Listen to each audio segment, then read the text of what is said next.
ಒಂದು ಪರದೇಶಿ ಮೀಡಿಯಾದಲ್ಲಿ ತಮಿಳುನಾಡಿನ ರಾಜಕೀಯದ ಬಗ್ಗೆ ಕಾಳಿ ಜೊತೆ ಅವ್ರು ಡೈರೆಕ್ಟಾಗಿ ಮಾತಾಡ್ತಾರೆ. ಸ್ವಾಮೀಜಿ ಇಂದಿನ ರಾಜ ಏನಿದ್ನೋ ಅವನೇ ಮುಂದುವರಿತಾನೆ.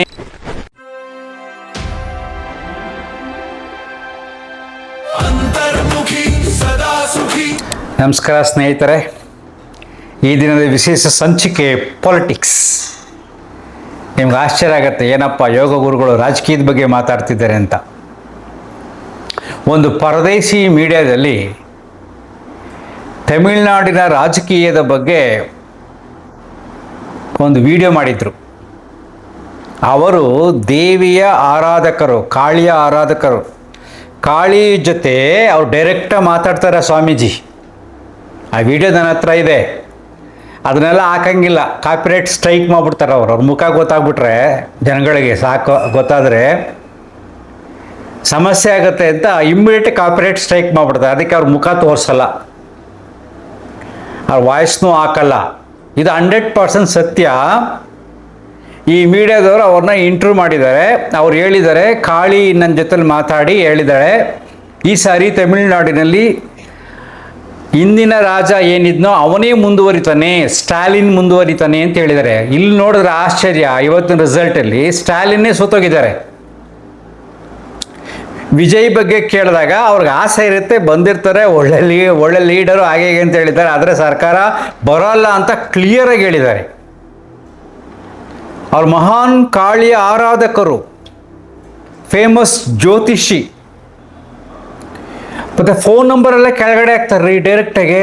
ಜನ ಹೆಂಗೆ ನಂಬ್ತಾರೆ? ಈ ಮೌಢ್ಯದ ಮನಸ್ಸುಗಳಿಗೆ ನಾನು ಈಗ ಕೊಡ್ತಾ ಇರ್ತಾರೆ ಒಂದು ಸಣ್ಣ ವಿಶ್ಲೇಷಣೆ. ಒಂದು ಮನಸ್ಸಿಗೆ ಮೌಢ್ಯದ ಬೀಜ ಬಿತ್ತಿದ್ರೆ ಹೋಲ್ ಲೈಫ್ ಸಫರ್ ಮಾಡ್ತಾರೆ. ಭಾವನೆಗಳು ಅದು ಸುತ್ತ ಬೆಸ್ತ್ಕೊಂಡ್ಬಿಡ್ತಾರೆ, ಯಾವುದೂ ನಂಬಕ್ಕೋಗಲ್ಲ, ಅದೇ ಸತ್ಯ ಅನ್ಕೊಂಡ್ಬಿಡ್ತಾರೆ. ಬಾವಿ ಕಪ್ಪೆ ಥರ ಆಗ್ಬಿಡ್ತಾರೆ ಅವರು. ನಮ್ಮ ಕರ್ನಾಟಕದಲ್ಲಿ DK ಶಿವಕುಮಾರ್ ಅವ್ರಿಗೆ ಆಗಿರೋದು ಅದೇ ಕತೆ. ಜ್ಯೋತಿಷಿಗಳು ಏನೋ ಹೇಳ್ಬಿಟ್ಟಿರ್ತಾರೆ, ಕೆಲವರು ಕಾಕತಾಳೀಯ ಘಟನೆಗಳು ನಡೆದುಬಿಟ್ಟಿರುತ್ತೆ. ಅದಕ್ಕೆ ಎಲ್ಲ ದೇವಸ್ಥಾನ ಸುತ್ತಾಕ್ತಾನೇ ಇದ್ದಾರೆ. ದೇವಸ್ಥಾನಗಳು ಎಲ್ಲ ಕಡೆ ಪ್ರಸಾದ ಸಿಕ್ಕಿದೆ, ಬಲಗಡೆಯಿಂದ ಹೂ ಬಿದ್ದಿದೆ, ದೊಡ್ಡ ದೊಡ್ಡ ಹೋಮಗಳನ್ನು ಮಾಡಿದ್ದಾರೆ. CM ಆಗಿ ಎಷ್ಟು ಒದ್ದಾಡ್ತಾ ಇದ್ದಾರೆ. ಖಂಡಿತ ಆಗಲ್ಲ. ಒಬ್ಬ ಜ್ಯೋತಿಷಿ ಹೇಳಿದರು, ಬ್ರಹ್ಮಾಂಡ ಗುರೂಜಿ, ಅದು ವಿಡಿಯೋ ಮಾಡಿ ಹಾಕಿದ್ದೀನಿ. ಆ ಯಪ್ಪ ಚಾಲೆಂಜ್ ಮಾಡಿದ್ದ, ಯಾವುದರಲ್ಲಿ ಸಂಕ್ರಾಂತಿ ಒಳಗಾಗಿ DK ಶಿವಕುಮಾರು CM ಆಗಲಿಲ್ಲ ಅಂದರೆ ನಾನು ಜ್ಯೋತಿಷ್ಯ ಹೇಳುವುದನ್ನು ನಿಲ್ಲಿಸ್ಬಿಡ್ತೀನಿ ಅಂತ. ಅದು ಯಾರು ಕ್ವಶನ್ ಕೇಳಿಲ್ಲ, ಇವ್ರ ಮಾಮೂಲಿ ನಡೀತಾ ಇದೆ ಪುರಾಣಗಳು. ಇನ್ನೊಬ್ಬ ಜ್ಯೋತಿಷ್ ಇದ್ದಾರೆ, ನ್ಯೂಸ್ ಪೇಪರ್ ನೋಡ್ಬಿಡೋದು, TV ನ್ಯೂಸ್ ನೋಡೋದು, ಅದನ್ನು ನೋಡಿಕೊಂಡು ಪ್ರಿಡಿಕ್ಟ್ ಮಾಡೋದು. ಬರಗಾಲ ಬರುತ್ತೆ, ಮಳೆಗಾಲ ಬರುತ್ತೆ, ಅದು ಹಿಂಗಾಗುತ್ತೆ, ಅದು ಹಾಗಾಗುತ್ತೆ ಅಂತ. ಸೊ ನೀವು ಸ್ವಲ್ಪ ಪ್ರಾಕ್ಟಿಕಲಾಗಿ ಯೋಚನೆ ಮಾಡಿ ನೋಡ್ರಿ. ಯಾವುದೇ ಕಾರಣಕ್ಕೂ ದೇವರು ರಾಜಕೀಯದಲ್ಲಿ ಇಂಟರ್ಫಿಯರ್ ಆಗಲ್ಲ. ಆ ರೀತಿ ಆಗೋಂಗಿದ್ದಿದ್ರೆ ನಮ್ಮ ದೇಶದಲ್ಲಿ ಎಷ್ಟೊಂದು ಬದಲಾವಣೆಗಳಾಗ್ತಾ ಇತ್ತು. ಆರಾಮಾಗಿ ಎಲ್ಲರೂ ಪೂಜೆ ಮಾಡಿ ಗೆದ್ದುಬಿಡ್ತಾ ಇದ್ರು. ಸಾಧ್ಯ ಇಲ್ಲ. ಹೋರಾಟ ಮುಖ್ಯ, ಅಭಿವೃದ್ಧಿ ಮುಖ್ಯ, ಜಾತೀಯತೆ ಮುಖ್ಯ. ಜನಗಳ ಭಾವನೆಗಳನ್ನು ಉಪಯೋಗಿಸ್ಕೊತಾರೆ, ಧರ್ಮದ ಭಾವನೆಗಳನ್ನು ಉಪಯೋಗಿಸ್ಕೊತಾರೆ. ಅದೊಂದು ದೊಡ್ಡ ಆಟ. ನೆಕ್ಸ್ಟ್ ನೋಡಿ, ಎಷ್ಟೊಂದು ಸರಳವಾಗಿದೆ ಅಂದರೆ, ನೀವು ಕ್ವಶನ್ ಹಾಕ್ಕೊಂಡು ನೋಡಿ, ನೀವು ತಕ್ಷಣ ಅಲ್ಲಲ್ಲೇ ಮರ್ತ್ಬಿಡ್ತೀರಾ. ಅದೇ ದೊಡ್ಡ ಸಮಸ್ಯೆ ಆಗಿರೋದು. ಎಲ್ಲೆಲ್ಲಿ ಯಾವ ರೀತಿ ಮಾಧ್ಯಮಗಳಲ್ಲಿ ಯಾವ್ಯಾವ ರೀತಿಯಾದ ಜ್ಯೋತಿಷ್ಯದ ವಿಷಯಗಳು ಬರ್ತವೆ, ದೇವರ ವಿಷಯಗಳು ಬರ್ತವೆ, ದೇವ್ರ ಮೈ ಮೇಲೆ ಬಂದು ಹೇಳುತ್ತೆ. ಇಲ್ಲಿ ಕೆಲವಾರು ಪ್ರಳಯಗಳು ನಡೆಯುತ್ತೆ ಅಂತ ದೇವ್ರು ಬಂದು ನನ್ನ ಜೊತೆಲಿ ಮಾತಾಡ್ತು ಅಂತ ಹೇಳ್ತಾರೆ. ಆ್ಯಕ್ಚುಲಿ ಮೌಢ್ಯ ಪ್ರತಿಬಂಧಕ ಕಾಯ್ದೆ ಅಡಿಯಲ್ಲಿ ದೈವವಾಣಿ ನನಗೆ ಕೇಳಿಸಿತ್ತು, ಅವರು ಹೇಳಿದ್ರು ಹಿಂಗಾಗುತ್ತೆ ಅಂದರೆ ಅವ್ರನ್ನ ಅರೆಸ್ಟ್ ಮಾಡ್ಬೋದು. ನಮ್ಮ ವ್ಯವಸ್ಥೆಯಲ್ಲಿ ಅರೆಸ್ಟ್ ಮಾಡಲ್ಲ, ಕೇಸ್ ಹಾಕಲ್ಲ. ದೇವ್ರ ಮೈ ಮೇಲೆ ಬಂದು ಹೇಳುತ್ತೆ ಅಂದರೆ ಅವ್ರನ್ನ ಅರೆಸ್ಟ್ ಮಾಡ್ಬೋದು. 100 ಜನಕ್ಕೆ ಮೈ ಮೇಲೆ ದೇವ್ರು ಬರುತ್ತೆ. ಒಬ್ಬ ನಮ್ಮ ಸ್ಟೂಡೆಂಟ್ ಇವತ್ತು ಜೊತೆಲಿ ಬಂದು ಮಾತಾಡ್ತಾ ಇದ್ರು. ಅವರಮ್ಮ ಒಂದು ದೇವಸ್ಥಾನಕ್ಕೆ ಹೋಗ್ತಾರಂತೆ, ಅಲ್ಲಿ ಹೋದ್ರೆ ಅವ್ನ ಮೈ ಮೇಲೆ ಬಂದು ಅದೆಲ್ಲ ಹೇಳುತ್ತಂತೆ. ಹೇಳಾದ್ಮೇಲೆ ಈ ಪೂಜೆಗೆ ಇಷ್ಟು ದುಡ್ಡು ಆಗುತ್ತೆ, ನನಗೆ ಈ ಕೆಲಸ ಮಾಡು ಅಂತ ದೇವರೇ ಕೇಳುತ್ತಂತೆ ಇವ್ರನ್ನ. ಈ ಅಮ್ಮ ಎಷ್ಟು ಮೌಢ್ಯದಲ್ಲಿ ಮುಳುಗಿದ್ದಾರೆ ಅಂದರೆ ಪ್ರತಿ ತಿಂಗಳು ತಿರುಪತಿಗೆ ಹೋಗ್ತಾರಂತೆ. ವಾರಕ್ಕೆ 2 ಸರಿ ಆ ದೇವ್ರು ಕೇಳಕ್ಕೆ ಹೋಗ್ತಾರೆ. ಒಂದು ಕೆಲಸ ಮಾಡೋಕೆ ಹೋಗೋದು ಕಾಯಿಲೆ ಆಗಿಬಿಟ್ಟಿದೆ, ಒಂದು ಗೀಳು ರೋಗ ಆಗಿದೆ. ಯಾರವ್ರು ಏನು ಮಾಡೋಕ್ಕಾಗ್ತಾರೆ, ಏನೋ ಮಾಡ್ಕೊಂಡು ಹೋಗ್ಲಿ ಬಿಡು ಅಂತ ಸುಮ್ಮನೆ ಆಗ್ಬಿಟ್ಟಿದ್ದಾರೆ. ಇವೆಲ್ಲ ಸತ್ಯ ಘಟನೆಗಳು ನಾನು ಹೇಳೋದು. ಸೊ ನಮ್ಮ ಡಿ ಕೆ ಶಿವಕುಮಾರ್ ಅವರು ಹಾಗೆ ಆಗಿರೋದು, ಜ್ಯೋತಿಷಿಗಳ ಮಾತು ಕೇಳಿಕೊಂಡು ಕಾಕತಾಳೀಯ ಘಟನೆಯಿಂದ ನಂಬ್ಕೊಂಡು ದೇವ್ರು ನಂಬ್ಕೊಂಡು ಅಲ್ಲಿರ್ತಾರೆ. ಆದರೂ ಕೂಡ ಅವರು ಸುಮ್ಮನೆ ಇಲ್ಲ, ಬೇರೆ ಬೇರೆ ಏನನ್ನ ಗೇಮ್ಸ್ ಎಲ್ಲ ಆಡ್ತಿರ್ತಾರೆ. That is politics. ದೇವರೇ ಏನನ್ನೂ ಮಾಡೋದಿಲ್ಲ. ಸೊ ಈಗ ಲಾಸ್ಟ್ ನಮಗೆ ನಿಮ್ಗೆ ಸರಳವಾಗಿ ಹೇಳ್ತೀನಿ ನೋಡ್ರಪ್ಪ, ನೀವು ನೆನ್ಪಿಟ್ಕೊಳ್ಳಿ, ನಾನು ಬೇಕಾಷ್ಟು ವಿಡಿಯೋಗಳು ಹೇಳಿದ್ದೀನಿ. ಸುಮ್ಮನೆ ಏನೋ ಮಾತಾಡಬೇಕು ಅಂತ ನಾನು ಮಾತಾಡೋದಿಲ್ಲ. ಇವತ್ತು ಕೂಡ ನಾನು ಯೋಗ ಶಾಲೆಯಲ್ಲಿ ಹೇಳ್ತಾ ಇದ್ದೆ, ಇವತ್ತು ಎಲೆಕ್ಷನ್ನಲ್ಲಿ ಪಶ್ಚಿಮ ಬಂಗಾಳದಲ್ಲಿ BJP ಬಂದರೆ, ತಮಿಳ್ನಾಡಲ್ಲಿ ವಿಜಯ್ ಬಂದರೆ ನಾನು ನಿಮಗೆ ಕಾಫಿ ಪಾರ್ಟಿ ಕೊಡಿಸ್ತೀನಿ ಅಂತ ಅವ್ರು ಹೇಳಿದ್ರು. ಏನು ಪಶ್ಚಿಮ ಬಂಗಾಳದಲ್ಲಿ ಬರ್ಬೋದು, ಆದರೆ ಇಲ್ಲಿ ತಮಿಳ್ನಾಡಲ್ಲಿ ಬರಲ್ಲ ಬಿಡಿ ಅಂತಂದರು. ನೋಡೋಣ ಅಂತಂದೆ. ಸೊ ಬರ್ತಾ ಇದ್ದಾರೆ. ಯಾಕೆ ಅಂದರೆ ಒಂದು ಬದಲಾವಣೆ ಆಗಬೇಕು, ಯುವ ಮನಸ್ಸುಗಳು ಬರಬೇಕು.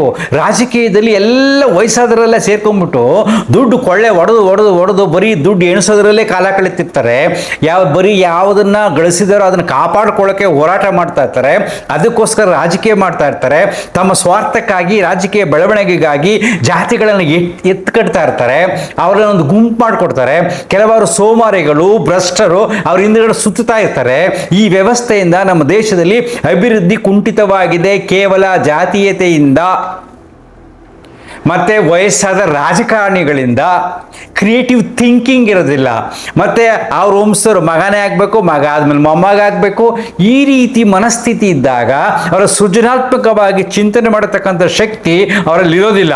ಅವ್ರಿಗೆ ಹೇಳ್ತಾರೆ, ಆಗ ಗುರುಗಳಾಗ ಏನು ಮಾಡಬೇಕು, ನಮ್ಮ ಕರ್ನಾಟಕದಲ್ಲಿ ಯಾರು ಬರಬೇಕು ನೆಕ್ಸ್ಟ್ ತಮಾಷೆಗೆ ನಾನು ಹೇಳಿದೆ, ತೇಜಸ್ವಿ ಸೂರ್ಯ ಅವ್ರನ್ನ ಬರಬೇಕು. ಯುವಕ, ಥಿಂಕಿಂಗ್ ಕೆಪಾಸಿಟಿ ಇದೆ.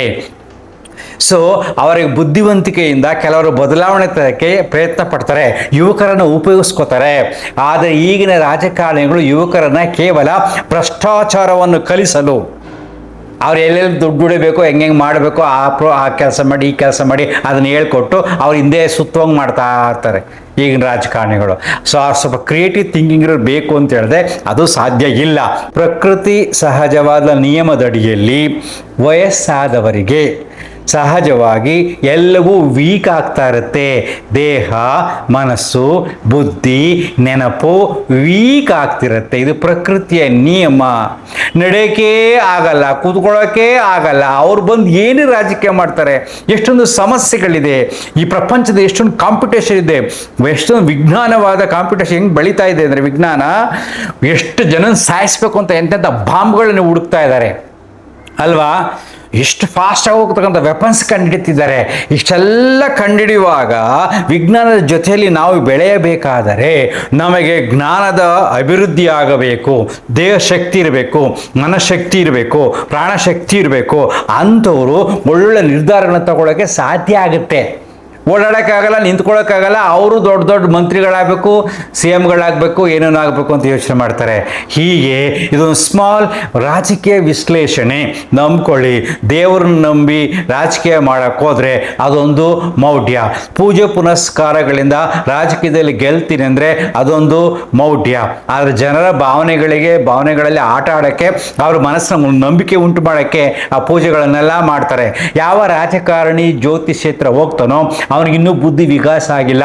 ಅವನು ಕೇವಲ ನಂಬಿಕೆಯಲ್ಲಿ, ಮೌಢ್ಯದಲ್ಲಿ ಬದುಕ್ತಾ ಇದ್ದಾನೆ, ದುರಾಸೆಯಲ್ಲಿ ಬದುಕ್ತಾ ಇದ್ದಾನೆ, ಆಸೆಗಳಲ್ಲಿ ಬದುಕ್ತಾ ಇದ್ದಾನೆ. ಅವನಿಗೆ ಯೋಗ್ಯತೆ ಇದ್ದರೆ, ಅವನೇನು ಕೆಲಸ ಮಾಡಬೇಕು, ಸಮಾಜಕ್ಕೆ ಸೇವೆ ಮಾಡಬೇಕು ಅಂತ ಹೊರಟ್ರೆ ಖಂಡಿತ ಅವನಿಗೆ ಸಕ್ಸಸ್ಸು ಆಗತ್ತೆ. ನೆನ್ಪಿಟ್ಕೊಳ್ಳಿ. ಆದರೆ ಒಂದಂತೂ ಸತ್ಯ, ಯಾರ ಮೇಲೂ ದೇವರು ಬರುವುದಿಲ್ಲ. ಯಾವ ಜ್ಯೋತಿಷ್ಯ ಸತ್ಯವು ರಾಜಕೀಯದಲ್ಲಿ ನಡೆಯುವುದಿಲ್ಲ. ರಾಜಕೀಯದಲ್ಲಿ ನಾನಾ ತಂತ್ರಗಾರಿಕೆಗಳು ಇವೆ. ಸೊ ನಮ್ಮ ದೇಶದ ಅಭಿವೃದ್ಧಿಗೆ ಯುವ ಮನಸ್ಸುಗಳು ಬರಬೇಕು.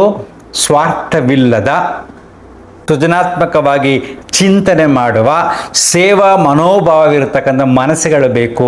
ಸ್ವಾರ್ಥದಿಂದ ಹಣ ಅಂತ ಹಿಂದೆ ಸುತ್ತಾಕೊಂಡು ಕಾಸು ಮಾಡಿಕೊಂಡು ಮಾಡ್ಕೊಂಡು ಬದುಕತಕ್ಕಂಥ ರಾಜಕಾರಣಿಗಳು ನಮಗೆ ಬೇಕಾಗಿಲ್ಲ. Thank you. ಅಂತರ್ಮುಖಿ, ಸದಾ ಸುಖಿ. ನಮಸ್ಕಾರ.